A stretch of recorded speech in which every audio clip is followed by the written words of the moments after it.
Good morning students.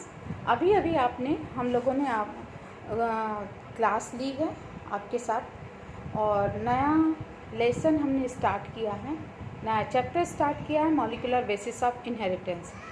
उसमें basic चीज़ें हमने फर्स्ट ही आपसे पूछा था, what do mean by polynucleotide chain.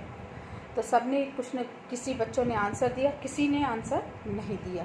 तो बच्चों आप सभी सबसे पहले अपने 11th क्लास का बायोमॉलिक्यूल्स में जो टॉपिक है न्यूक्लियोटाइड्स एंड न्यूक्लियोसाइड्स को एक बार रिवाइज कर लीजिए। उसके बाद फिर कल आगे तो आपको हम ये बताएंगे ही, लेकिन आज हमने आपसे प्रॉमिस किया था कि एंड ग्लाइकोसिडिक बॉन्ड का फॉर्मेशन कैसे होता है, पॉलीन्यूक्लियोटाइड चेन को बनाने में इसका क्या इम्पोर्टेंस है। तो हम यहाँ डिस्कस करते हैं and glycosidic bond. And glycosidic bond या लिंकेज। ठीक, अब इसको बनाने के लिए क्या क्या रॉ मटेरियल है, ये कैसे फॉर्म होता है। तो इसको बनाने के लिए दो मेन कंपोनेंट्स हैं, एक है पेंटोज शुगर 5 कार्बन, दूसरा कंपोनेंट्स है नाइट्रोजन बेस। ठीक, pentose sugar 2 types, ribose and deoxyribose।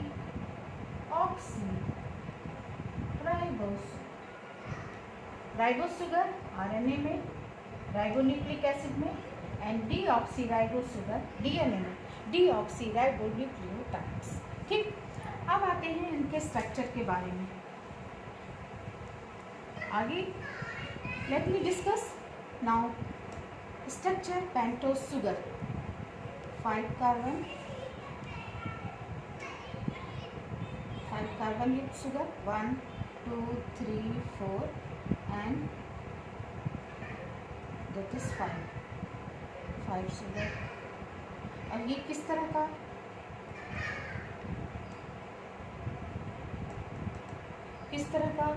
Carbon है, ये कार्बन है asymmetrical carbon. What do mean by asymmetrical carbon, जैसे कि आपने केमिस्ट्री में पढ़ा था, एसिमेट्रिकल कार्बन का जो स्ट्रक्चर है sp3 हाइब्रिडाइजेशन, और किस तरह का ये है टेट्राहेड्रल स्ट्रक्चर, और इसके पास आकर के डिफरेंस ग्रुप आकर के अटैच होते हैं। तो इस तरह का जो कार्बन कंपाउंड या इस तरह का जो कार्बन मॉलिक्यूल्स होता है वो एसिमेट्रिकल कार्बन। ये किस तरह की रिंग है, फ्यूरेनोज रिंग या बीटा रिंग फॉर्म। आप बायोमॉलिक्यूल्स में केमिस्ट्री के टीचर पूरा डिटेल स्ट्रक्चर आपको इसमें पढ़ाते हैं। अब ये बीटा रिंग फॉर्म क्यों है, क्योंकि इसमें जो कार्बन मॉलिक्यूल्स के ऊपर हाइड्रोजन ग्रुप है, हाइड्रोक्सिल ग्रुप है, नीचे हाइड्रोजन मॉलिक्यूल्स है। अब ये है डिफरेंट जो मॉलिक्यूल्स आकर के अटैच हुए हैं, तो that type of carbon molecule is that type of ring is known as beta ring या B form rings या फ्यूरेनस रिंग। ये स्ट्रक्चर है पूरा आपका राइबोस शुगर का। ठीक, सेम इसी तरह का एक स्ट्रक्चर बनाएं। आप सभी ड्रॉ करते जाइए, जैसा हम ड्रॉ कर रहे हैं ऐसा ड्रॉ करते जाइए सभी कॉपी में। मैं बस अभी देखूंगी सबका, मैंने कहा है।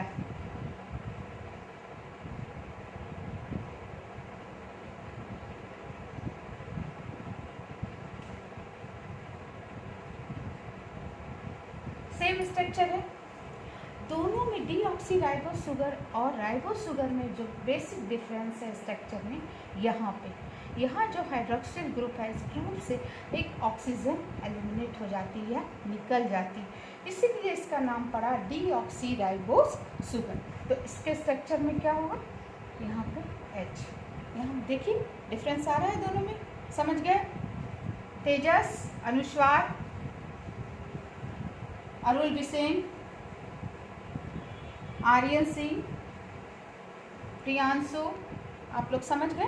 ठीक, अब आते हैं आगे, चलिए।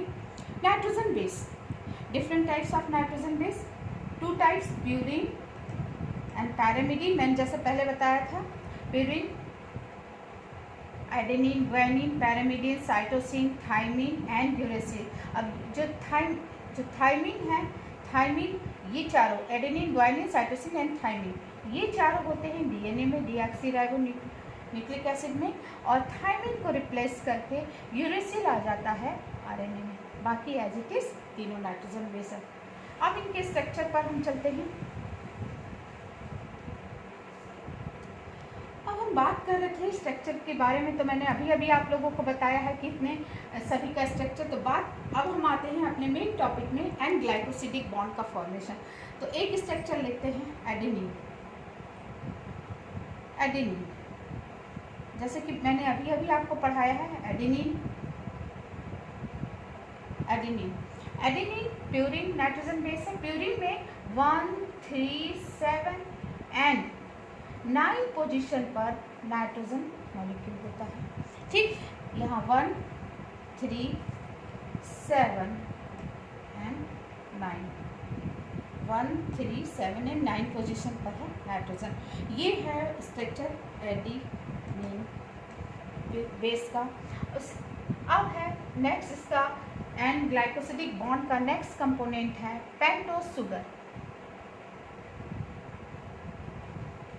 पेंटोस शुगर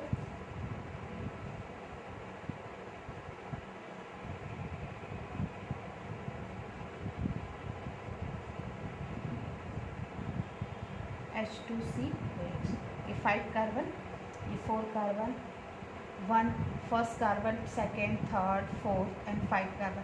पेंटोस इसलिए क्योंकि 5 कार्बन, यू नो डेट। ठीक, अब यहाँ ये एंड ग्लाइकोसिडिक बॉन्ड का फॉर्मेशन कैसे होता है? एंड ग्लाइकोसिडिक बॉन्ड बनने में सबसे पहले डिहाइड्रेशन कंडेंसेशन लिंकेज बनता है। डिहाइड्रेशन कंडेंसेशन लिंकेज क्यों? क्योंकि इसके फर्स्ट कार्बन पर जो कार्बोक्सिलिक ग्रुप जुड़ा है वहाँ से हाइड्रोक्सिल मॉलिक्यूल निकल जाता है, और ये जो फर्स्ट कार्बन से इसके एडेनिन के नाइट्रोजन बेस के 9 कार्बन पे आकर के CN-C बॉन्ड का फॉर्मेशन होता है। ये रिएक्शन होती है, और ये बॉन्ड कहलाता है एंड ग्लाइकोसिडिक बॉन्ड, और ये पूरा लिंकेज कहलाता है डिहाइड्रेशन कंडेंसेशन लिंकेज।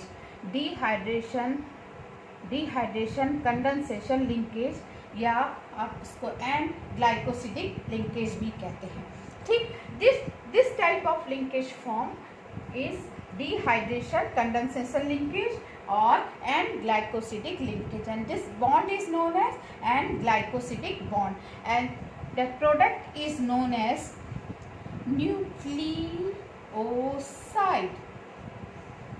ठीक, अब ये किस टाइप का नाइट्रोजन बेस जुड़ा है? एडेनिन जुड़ा है। एडेनिन यहाँ पे आकर के जुड़ा है, तो जो न्यूक्लियोसाइड बनेगा उसका नाम होगा डीऑक्सी एडिनोसाइन। ओके बच्चों, तो जो ये न्यूक्लियोसाइड बना वो पूरा स्ट्रक्चर, ये स्ट्रक्चर कहलाया डीऑक्सी न्यूक्लियोसाइड। ठीक, और ये पूरा deoxy nucleoside it is known as nucleotide. तो हम इसको कैसे कहेंगे, किस तरह से इसको डिफाइन करेंगे? कोई बता सकता है? Priyanshu? This bond is formed first carbon of pentose sugar between nitrogen base in 9 nitrogen molecules. Nitrogen base के 9 पोजीशन पर आकर के ये बॉन्ड का फॉर्मेशन होता है। ठीक है, between, and this is known as this structure is known as nucleoside, deoxy adenosine. बस यहाँ तक आज के लिए। नेक्स्ट कल हम पढ़ाएंगे फॉस्फोडाइस्टर बॉन्ड का फॉर्मेशन। Okay, thank you.